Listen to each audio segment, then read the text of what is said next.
नमस्कार। हिंदी काव्य जगत में आपका स्वागत है। हम पढ़ रहे हैं कवि सूर्यकांत त्रिपाठी निराला, जो आधुनिक काल के प्रमुख स्तंभ माने जाते हैं हिंदी काव्य जगत में। हम पढ़ रहे हैं उनकी कविता उत्साह। पिछली वीडियो में हमने कविता पढ़नी शुरू की थी और इसका जो पहला स्टैंजा है वह हम पढ़ चुके हैं। अब बढ़ते हैं आगे दूसरे स्टैंजा की ओर।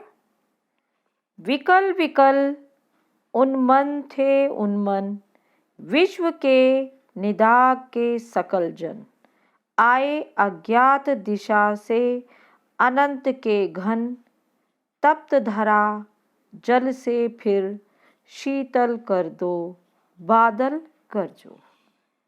अब हमने पढ़ा था, हमने जाना था कि कवि बादलों के माध्यम से लोगों में नए जीवन का संचार करना चाहते हैं।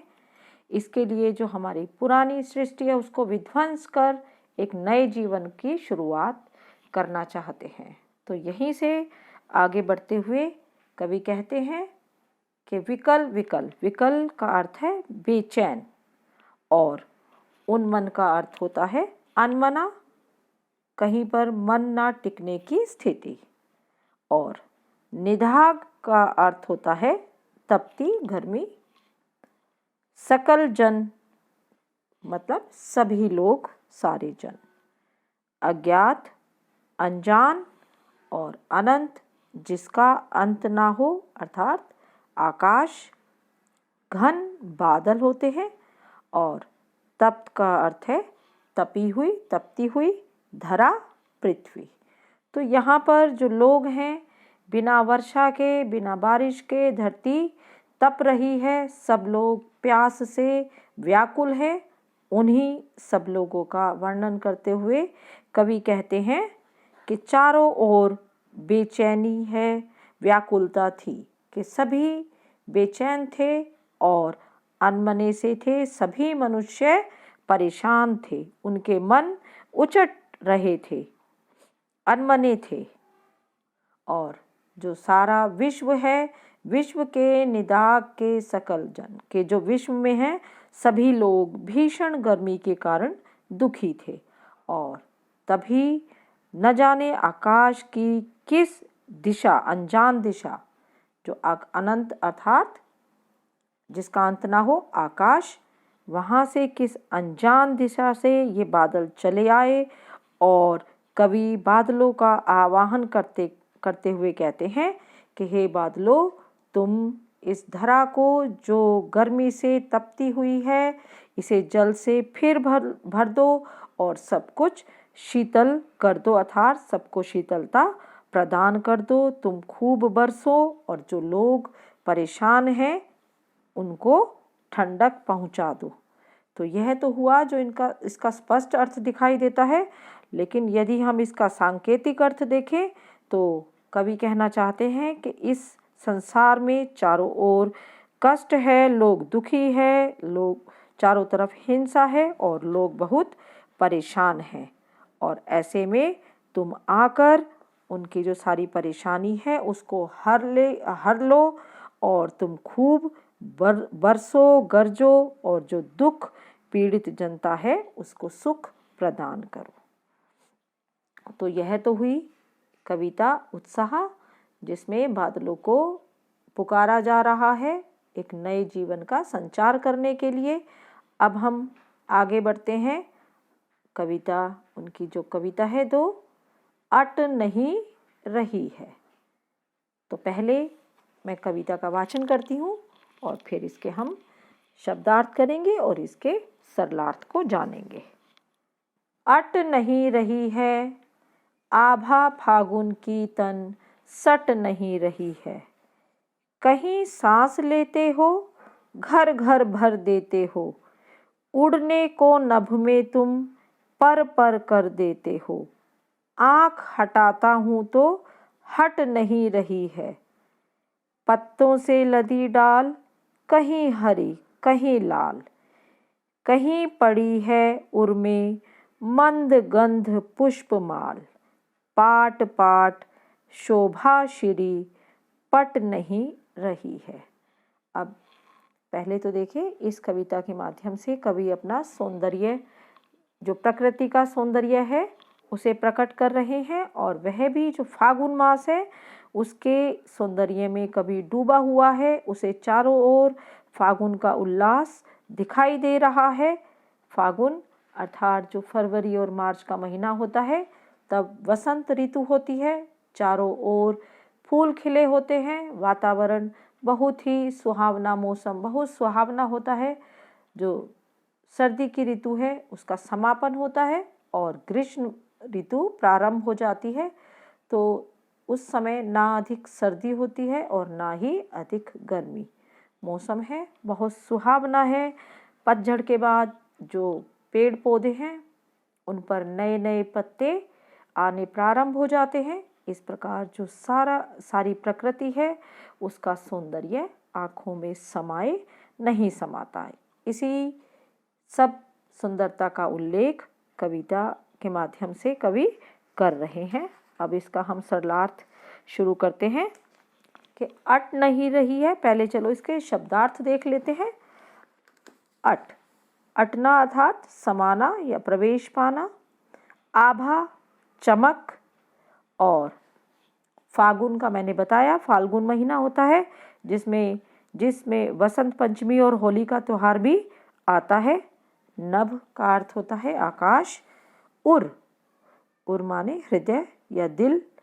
मंद, धीमा। पुष्पमाल, फूलों की माला। और पाट, पाट का अर्थ होता है जगह जगह। शोभा श्री, सौंदर्य से भरपूर। और पट का अर्थ भी होता है समाना या भर जाना। तो अब हम चलते हैं इसके सरलार्थ की ओर कि निराला जी फागुन मास की सुंदरता या मादकता का वर्णन करते हुए कहते हैं कि इस मास में सुंदरता इतनी अधिक हो जाती है, चारों तरफ वातावरण इतना अच्छा हो जाता है कि वह कहीं भी समा नहीं पाता। वह बाहर छलक छलक पड़ती है। उसकी जो प्रकृति की सुंदरता है, जब कोई चीज़ पूरी तरह से भर जाती है तो वह बाहर छलकने लगती है। इसी प्रकार कवि कहते हैं कि प्रकृति की इतनी सुंदरता है कि वह कहीं भी समा नहीं रही है, वह बार बार बाहर छलक पड़ती है। और जो फाल्गुन मास की जो शोभा है वह तन में समा नहीं रही है, जिसके कारण लोगों के चेहरे पर खुशी झलक रही है। अब आगे फागुन को ही संबोधित करते हुए कवि कहते हैं कि हे फागुन, कहीं सुगंधित हवा का झोंका उठता है और तो ऐसा लगता है कि तुम खुलकर सांस ले रहे हो, कहीं सांस लेते हो। अर्थात जब हवा चलती है, सुगंधित हवा, तो ऐसा लगता है कि फागुन सांस ले रहा है। और जो तुम्हारी सुंदरता है वह प्रत्येक घर में भर जाती है। और उसके बाद क्योंकि लोगों के घरों में रंग बिरंगे फूल खिले हैं, जिससे उनकी शोभा जो है और भी अधिक बढ़ जाती है। ऐसे लगती है कि तुम हर घर में भर गए हो। उसके साथ ही उड़ते हो नभ में तुम पर पर कर देते हो, और अपनी सुगंध के पर लगाकर तुम आकाश में उड़ जाते हो और आकाश को भी सुगंधित कर देते हो, अर्थात आसमान को भी पूरा सुगंध से भर देते हो। आँख हटाता हूँ तो हट नहीं रही है, यानी कि इतनी सुंदरता है कि यदि मैं वहाँ इस सब दृश्य से अपनी आँखों को हटाना भी चाहूँ तो भी मैं अपनी नज़रें नहीं हटा पा रहा हूँ। उसके बाद आगे बढ़ते हैं कि पत्तों से लदी डाल, कहीं हरी कहीं लाल। जब पतझड़ के बाद पेड़ों पर नई नई कोपलें निकलती हैं तो उनके पत्ते कहीं तो हरे हो जाते हैं और कहीं अभी नए होने के कारण वे लाल हैं। कहीं हरे और कहीं लाल लाल पत्ते निकल रहे हैं, और ऐसा लगता है कि वृक्षों के गले में मंद मंद सुगंध वाली जो फूल मालाएं हैं वे दिखाई दे रही हैं।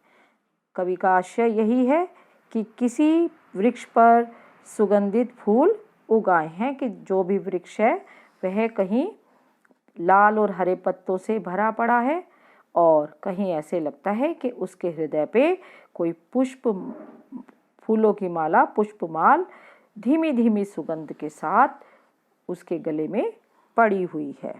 और जगह जगह पर सौंदर्य राशि इतनी अधिक खिल उठी है कि पाट पाट शोभा श्री पट नहीं रही है। इतनी अधिक सौंदर्य है, इतना अधिक सौंदर्य है कि वह कहीं भी समाये से भी नहीं समा रहा है, सब जगह प्रकट हो रहा है। तो कवि ने यहाँ फागुन मास या वसंत ऋतु की जो सुंदरता है उसका वर्णन किया है। तो कवि यहाँ पर हम देखें तो रस यदि हम देखते हैं इस कविता में, रस कौन सा हुआ? जहाँ सौंदर्य या प्रकृति के सौंदर्य का वर्णन होता है, श्रृंगार रस होता है। प्रकृति की सुंदरता का वर्णन होने के कारण श्रृंगार रस है। और जो पहली कविता है उत्साह, आप तो जानते ही हैं कि उत्साह कौन से रस का स्थायी भाव है? वीर रस का। तो जो पहली कविता उत्साह है यह वीर रस की कविता है और अट नहीं रही है कविता में श्रृंगार रस, हम समझते हैं कि श्रृंगार रस है।